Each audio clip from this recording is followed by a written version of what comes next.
बहुत सारी बातें हैं। पीआईए के मुसाफिर हमें पता है रुल रहे हैं, लिटरली रुल रहे हैं, क्योंकि दर्जनों फ़्लाइटें हैं कैंसिल हो चुकी हैं। इंजीनियरिंग स्टाफ है, दीगर जो लोग हैं उनके मुतालबात हैं, हड़ताल कर रहे हैं। बात तो करनी है, लेकिन ज़ाहिर है एक इशू बना हुआ है।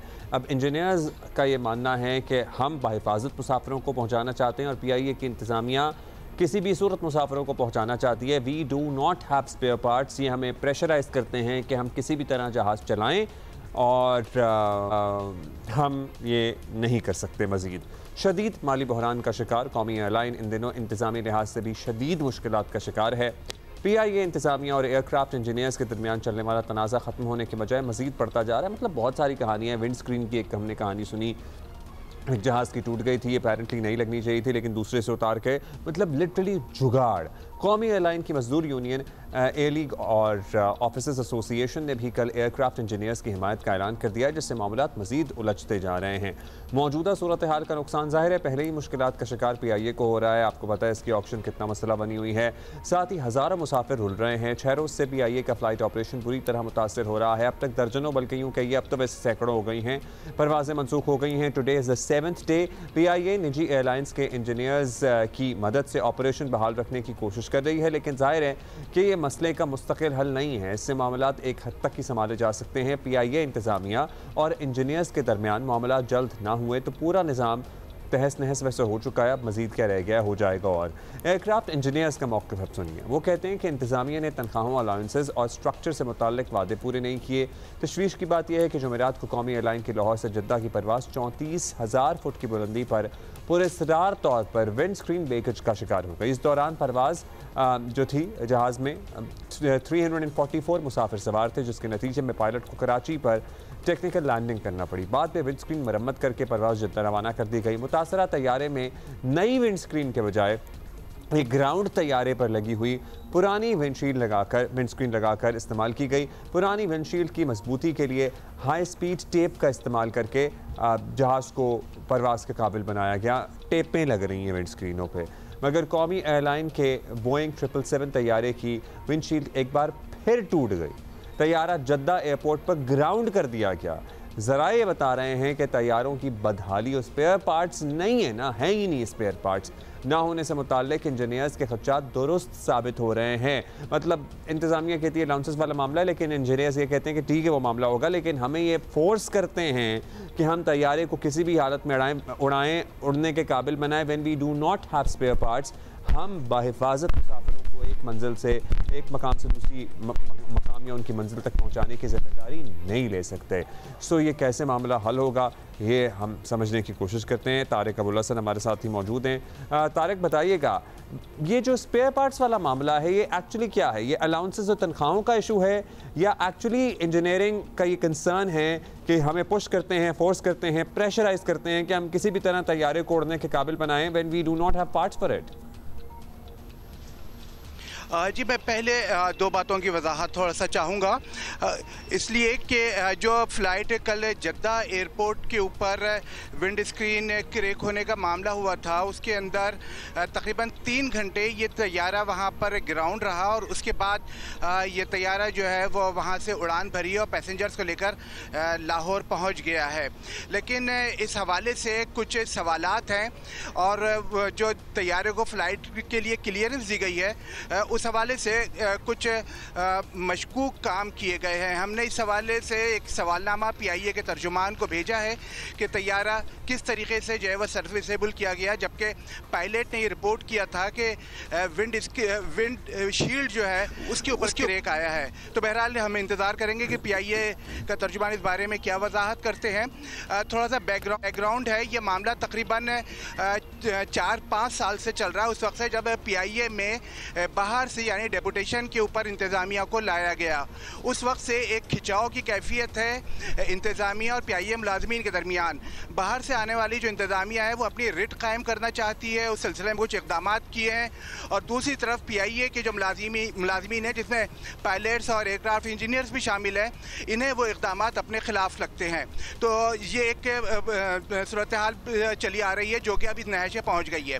एक और चीज़ कि जो PIA के ऊपर पाबंदियाँ लगी थी, सिविल एविएशन अथॉरिटी पर पाबंदी लगी थी और ये कहा गया था कि PIA के पायलट्स के जो लाइसेंसेस है वो जाली है, और इस बारे में उस वक्त के हवाबाजी के वजीर गुलाम सरवर खान ने एक मुतनाज़ा बयान दिया था। ये बयान इन्हीं इंतज़ामिया की जो कि पाकिस्तान सिविल एविएशन अथॉरिटी में और PIA में मौजूद थी, इनकी फराहम करदा मालूमात की बुनियाद के ऊपर वफाकी वजीर हवाबाजी गुलाम सरवर जो उस वक्त के वजीर थे, उन्होंने ये बयान दिया था और तबाहकुन असरात उसके जो है पाकिस्तान की एविएशन इंडस्ट्री पे पड़े थे। तो ये जो बाहमी चपखलिश है वो उसका नतीजा है कि मुसलसल पाकिस्तान की जो एविएशन इंडस्ट्री है वो तबाही की तरफ है। ये तो थोड़ा सा जो है इसका बैकग्राउंड हो गया।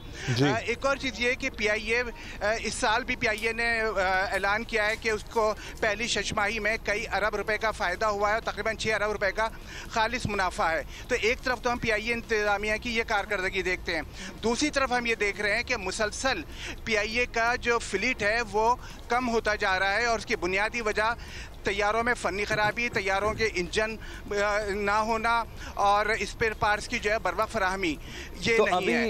ये मामला तूल पकड़ता नजर आ रहा है आपको? अभी मुज़ाकरात की कोई सूरत बनेगी या मुज़ाकरात तो वैसे क्या ही होंगे?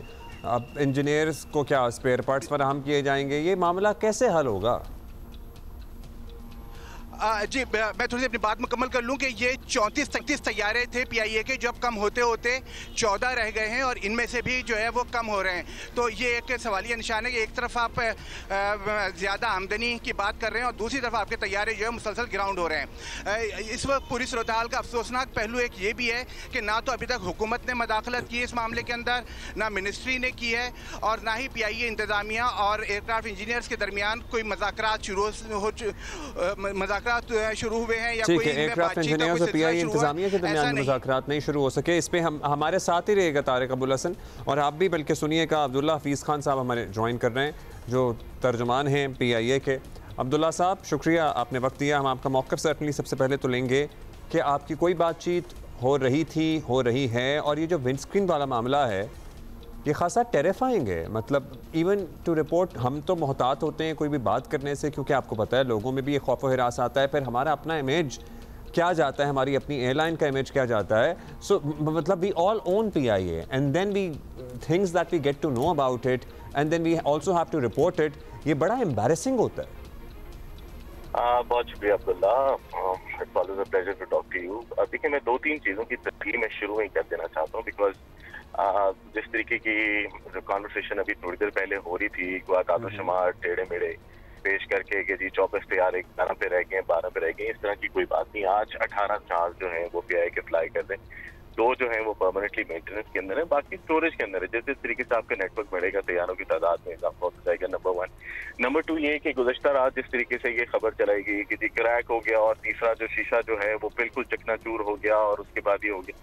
जहाज कल रात को वहां पे क्लियर हुआ, क्योंकि उसकी विंडस्क्रीन लगी थी, उसके अंदर एक स्क्रैच कल नोट हुआ और वो स्क्रैच बिल्कुल भी इस तरह का नहीं था कि जिसकी वजह से कोई चीज इंपेयर हो रही है या जिसकी वजह से फ्लाइट नो गो हो रही है। फ्लाइट वहां से टेक ऑफ हुई, वहां की इंजीनियरिंग ने उसको क्लियर किया, जो कि हमने जो है दूसरी इंजीनियरिंग हमने दी भी है गैर मुल्की एयरलाइन की, उनकी तरफ से वो क्लियर हुआ, जहाज आ गया, आगे से जहाज आगे निकल गया, अपनी रोटेशन पर चल रहा है। लेकिन जब इस तरीके से सनसनी थे, इस तरीके से कहा जाता है कि अब ये हो गया, वो हो गया और इस तरह नहीं हो रहा, वो मेरे ख्याल में थोड़ा सा अनफेयर है। और दूसरी बात ये है कि जिस तरीके से अभी अनफॉर्चुनेटली बात की गई कि कोई मुदाखलत नहीं कर रहा, कोई और चीज नहीं कर रहा। देखिए, मुदाखलत या बातचीत उस सूरत में की जाती है कि अगर कोई मुतालबा हो, अगर मुतालबा रखा जाए कि ठीक है जी उनको फिजाई हिफाजत के ऊपर खदशात हैं या उनको जी उनकी वर्किंग कंडीशन ठीक नहीं है, तो ठीक है मुज़ाकरात होने चाहिए। अगर आपका मुतालबा ये है कि जी हम निजकारी नहीं होने देंगे या निजकारी के मामले को हम सबूताज करेंगे या हम इस तरह की इकदाम लेंगे कि जिससे ओवरऑल PIA की वैल्यू कम होगी, तो मेरे नहीं ख्याल कि ये बिल्कुल भी एक कोई नहीं। तो अब्दुल्ला साहब आप मुझे बताइएगा, इंजीनियरिंग वालों का, इंजीनियरिंग डिपार्टमेंट का आपका ये कंसर्न नहीं कि हम तक तो यही रिपोर्ट्स पहुंच रही हैं कि दे आर कंसर्न्ड कि हम पे प्रेशर डालते हैं क्योंकि स्पेयर पार्ट्स हैं नहीं, हमें किसी भी तरह जहाज़ों को ऑपरेशनल रखने की इतनी भारी जिम्मेदारी है जिससे हमारे हाथ पैर फूल गए हैं and we can not do it any more. So आप कह रहे हैं कि स्पेयर पार्ट्स वगैरह का कोई इशू नहीं है PIA में, सारे स्पेयर पार्ट्स मौजूद हैं और सब चीज़ें ऑपरेशन नॉर्मल परफेक्ट चल रहा है। इन ऑडिट्स के ऊपर बैरून मुल्क की एजेंसियों ने अपने मामला जो हैं वो देख के हमें परवाजों की इजाजत दी है। ऑल ऑफ सडन वो लोग जिनके पास अपनी इंजीनियरिंग की डिग्री नहीं है वो उठ के अपने जाती मफाद की खातिर इस तरह का बयानिया बनाना और उस बयानिया को फिर आगे तरवीज देना कि जी विंड स्क्रीन टूट के टेप से लगा दी, ये चीज नहीं हुई, 4 साल से ये चीज ऑर्डर नहीं हुई, ये सारी गलत आदात शुमार है जो कि अनफॉर्चुनेटली मैं ये चाहता हूँ कि आपकी वसात सबको बताऊं कि इनको हवा नहीं देनी चाहिए। क्योंकि जब आपकी तरह का चैनल या आपकी तरह का इदारा जो कि एक मुस्तनद इदारा जब इस तरह की चीजें चलाता है तो बैनुल-अक़वामी तौर पर हमने आपको ज़हमत दी है कि आप आएँ और अगर आपका कोई मौक़िफ़ है जो हम इस वक्त बराह रास्त पूरे पाकिस्तान तक, पूरी दुनिया तक पहुँचा रहे हैं। सो विंड स्क्रीन जो टूटी थी उसका क्या ये नॉर्मल प्रैक्टिस है कि जो जहाज़ ग्राउंड हुआ है उसकी विंड स्क्रीन रिप्लेस कर दी जाए? Do we not have spare windscreen in our stock? और वो जो टेप वाला, ठीक है वैसे तो गाड़ी की भी विंड स्क्रीन सिलिकॉन और उसके बाद टेप से सिक्योर की जाती है कुछ दिन के लिए, लेकिन क्या वो फौरी तौर पर इस काबिल होता है कि उसको टेप लगा के रवाना किया जा सके? अच्छा जी, बिल्कुल आपने बहुत अच्छा सवाल किया। सबसे पहली बात ये समझने वाली है कि विंड स्क्रीन की 3 लेयर्स होती हैं, यानी 3 विंड स्क्रीन इकट्ठी होती हैं, ठीक है। एक इवन 2 भी अगर हो जाए तो उसके बावजूद तीसरे के ऊपर जहाज गो लिस्ट के ऊपर होता है। अंदरूनी विंड स्क्रीन क्रैक हुई, वो क्रैक सिर्फ इस महीने के अंदर, मैंने कल ये रात को डेटा निकलवाया, इस महीने के अंदर 4 और एयरलाइन है दुनिया के अंदर जिसके अंदर जो दुनिया की नंबर 1 एयरलाइन है इस टाइम पे वो भी शामिल है, उसकी विंड स्क्रीन क्रैक हुई। ये एक इतना कोई अजीब वाकया नहीं है, ये वाकयात होते हैं और उसको फौरन से पहले विंड स्क्रीन को चेंज कर दिया जाता है। इसका भी जब innermost windscreen crack हुई, it was perfectly safe aircraft, perfectly safe to fly, लेकिन चूंकि कराची हमारा बेस है तो कप्तान ने ये सोचा कि उस जहाज को कराची लेकर रिपेयर हो। उस जहाज की विंड स्क्रीन की उतारने और लगाने में 18 घंटे सर्फ हुए। उस 18 घंटे के अंदर लगाने के बाद जब उसके ऊपर स्पीड टेप लगा के उसको क्यूरिंग के लिए छोड़ा गया तो उसकी तस्वीर खींची और वो तस्वीर खींच के पूरी दुनिया के अंदर शेयर की गई कि देखें जी पीआई ने अपना जहाज टेप से जोड़ दिया। तो इट इज वेरी अनफेयर। देखें, एविएशन एक प्रोफेशनली और एक टेक्निकली बहुत एक टेक्निकल एस्पेक्ट है। इस तरह की चीजें वो करना कि जी टेप से छोड़ के जहाज जला दिया या ये देखें ये हो रहा है, इतना अगर अंधाधुंध काम हो रहा होता है या इतना अगर इस तरीके से काम हो रहा होता कि किसी को किसी चीज की परवाह नहीं होती तो ये जो रोजाना हमारे ऑडिट होते हैं जो कि आपके चैनल और बाकी तमाम लोग उसको पेश करते हैं कि जी कभी बर्तानिया की ऑडिट की टीम आई है, कभी अमेरिका की ऑडिट की टीम आई है, अंडरस्टैंड कि वो हमें जहाज उड़ाने की और परवाजें लाने की इजाजत भी दे रहे हैं। जाहिर है उसके पीछे ये सारी वर्किंग मौजूद है कि अगर हमारे नए रूट खुल रहे हैं या बरतानिया में हम बहाल हो रहे हैं तो इस सारे प्रोसेस के तहत ही हम बहाल हो रहे हैं, राइट? बिल्कुल एग्जैक्टली यही बात है। और मैं देखें एक फाइनल में बात आपको मैं बताना चाहता हूँ कि देखें एक ग्रोह है, एक फिशारी ग्रोह है जो कि अपनी तनख्वाहें बढ़ाने या अपनी निजकारी मतलब साल में दूसरी दफा तनख्वाह बढ़ाना, आई डोंट थिंक सो कि कहीं भी वो एक जस्टिफाइड है। अगर उसकी बेसिस उन्होंने ये रखी हुई है कि चूंकि कप्तानों की सैलरी बढ़ गई, भाई कप्तान पाकिस्तान में शॉर्ट हैं, इस टाइम पे कप्तानों को रिटेन करने के लिए आपको उनकी सैलरी बढ़ाना लाजिम। पाकिस्तान में इंजीनियर्स कोई एक छोड़ के कहीं चला जाए उसको दूसरी कहीं नौकरी नहीं मिलती। बात समझने की तीसरी ये है कि देखें एक साल में 2 दफा सैलरी बढ़ाना मेरा नहीं ख्याल किसी भी किस्म का एक जस्टिफाइड वो है मुतालबा है। और नंबर 3, आप अपने जाती मफाद की खातिर या जाती रंजिश की खातिर आप इस तरह का बयानिया घड़ें जिससे कौमी इदारे, कौमी एयरलाइन या पाकिस्तान की हवाबाजी के ऊपर इस तरह के सवालात उठे जिस तरीके से अभी थोड़ी देर पहले उठाए जा रहे थे। चलिए वो तो हमने जाहिर है वो जो आपका मौक़िफ़ था वो तो हम पहुंचा रहे हैं, लेकिन द फैक्ट रिमेन्स अब्दुल्ला साहब के जहाज़ नहीं उड़ रहे हैं और सैकड़ों फ़्लाइटें कैंसिल हो रही हैं। It's the 7th day. How do we deal with that? क्योंकि जहाँ हम बयानिया की बात कर रहे हैं वहाँ the fact is also the same कि हमारे जहाज़ जहाँ दुनिया में जाने थे या अंदरूनी मुल्क जाने थे वो नहीं जा रहे हैं। मतलब हमारी स्कर्दू की फ़्लाइटें हैं एंड ऑल दैट, हमारा ऑटम सीज़न है, वहाँ पे कितना टूरिस्ट ऑलरेडी प्लान करके बैठा होता है। How do we deal with that? क्योंकि उससे भी तो हमारा इमेज मुतासर हो रहा है ना। एग्री, मैं आपको सिर्फ ये कह रहा हूँ ना, गुज़िश्ता रोज हमारे 52 थे, उससे पिछले दिन हमारे 67 डिपार्चर थे। डिपार्चर हुए, फ्लाइट्स ऑपरेट हुई, डिले हुई, ऑब्वियसली कुछ रीजन की वजह से हुई, ऑपरेशनल वजूहत की वजह, नॉर्दर्न एरिया की फ्लाइट वेदर की वजह से कैंसिल भी हुई। ये ऑपरेशन का हिस्सा है। जो नेटवर्क इस टाइम पे पीआई ने बनाया हुआ है वो पीआई नेटवर्क ऑपरेट कर रहा है और वो परवाजें ऑपरेट हो रही हैं। कल भी उम्रे के लोग पीआई के परवाजों के ऊपर गए हैं, कल भी पेरिस की फ्लाइट जो है वो ऑपरेट हुई है, टोरंटो की फ्लाइट जो है वो कल गई है। हम इंटरनेशनल फ्लाइटें आप लोग चलाने की what is the priority right now? International चल जाएं और डोमेस्टिक फिर बंद कर दें? मतलब क्या मतलब अभी के लिए ज़रा रोक के दें? क्योंकि लोग literally, I know somebody personally who waited for 18 hours just to fly from Karachi to Islamabad. बिल्कुल सही बात। देखिए, PIA उन एयरलाइंस से है जो कि इंटरनेशनल के लिए कभी भी डोमेस्टिक कॉम्प्रोमाइज नहीं करता। इस टाइम पे भी आप PIA का स्केड्यूल देखते हैं, कराची लाहौर, कराची इस्लामाबाद के दरमियान PIA की परवाजें रेगुलरली जा रही हैं। कल परवाज एक लेट हुई, हो सकता है परसों भी कोई लेट हुई हो तकनीकी वजूहात की बना पे या किसी और ऑपरेशन वजूहात की बना पे, लेकिन फ्लाइट हर सूरत में ऑपरेट होती है। PIA ने कभी अपना डोमेस्टिक नेटवर्क कट नहीं किया। हमारी तुर्बत से लेके गवादर तक हमारी परवाजें रोजाना ऑपरेट होती हैं और उसी तरीके से हमारा इंटरनेशनल ऑपरेशन भी अपनी जगह के ऊपर चल रहा है। तो सर अभी व्हाट शुड वी अंडरस्टैंड, ये जो परवाजें हमारे पास रिपोर्ट हो रहा है कि कैंसिल हो रही हैं, ये क्या नहीं हो रही हैं कैंसिल, या आप कह रहे हैं कि ऑपरेशन मामूल के मुताबिक है या थोड़ी बहुत कैंसिलेशंस हैं? Where do we stand? थोड़ी सी क्लैरिटी दीजिएगा इन द पिक्चर। देखें जी, तो PIA की गुज़श्ता रोज 5 परवाजें मनसूख हुई, लेकिन उनमें से एक परवाज इंजीनियरिंग की हड़ताल के बायस मनसूख हुई। मौसम की वजह से हुई, एक ऑपरेशनल वजूहात की वजह से हुई, एक लो लोड की वजह से हुई, और 2 परवाजें ऐसी थी जो कि शेड्यूल चुके डिसरप्शन आई थी गुज़श्ता हफ्तों के अंदर, उसको वापस बहाल करने के लिए, जहाज़ों की रोटेशन को ठीक करने के लिए वो परवाजें ऑपरेट हुई। PIA का ऑपरेशन जारी है। इस टाइम पे भी PIA की परवाजें आप अगर कराची में, लाहौर में, इस्लामाबाद में, जो लोग एयरपोर्ट की तरफ देख रहे हैं वो देखेंगे कि PIA के जहाज उड़ रहे हैं। अगर आप PIA के फ्लाइट रडार के ऊपर जाके देखें तो उस टाइम पे भी आपको PIA की परवाजें ऑपरेट होती नजर आएंगी इस टाइम। ठीक है जी, और कोई है पेशरफ्त हमारी प्राइवेटाइजेशन को लेकर? जी, निजकारी अपनी बिल्कुल हतमी मराइल पर उसके ऊपर मेरे ख्याल में फाइनल एक्सटेंशन हो गई है दिसंबर के मिड तक की। आपको लगता है कि जो मौजूदा मामला चल रहा है, इंजीनियर्स और जो भी आप कह रहे हैं जी, उनकी अपनी वजूहात हैं, वो तनख्वाह बढ़ाने की वजह से कहते हैं, वो कहते हैं जी हम इसलिए नहीं कर रहे, इसका असर भी पड़ सकता है? क्योंकि ज़ाहिर खबरें तो आ रही थी ना, आ रही हैं।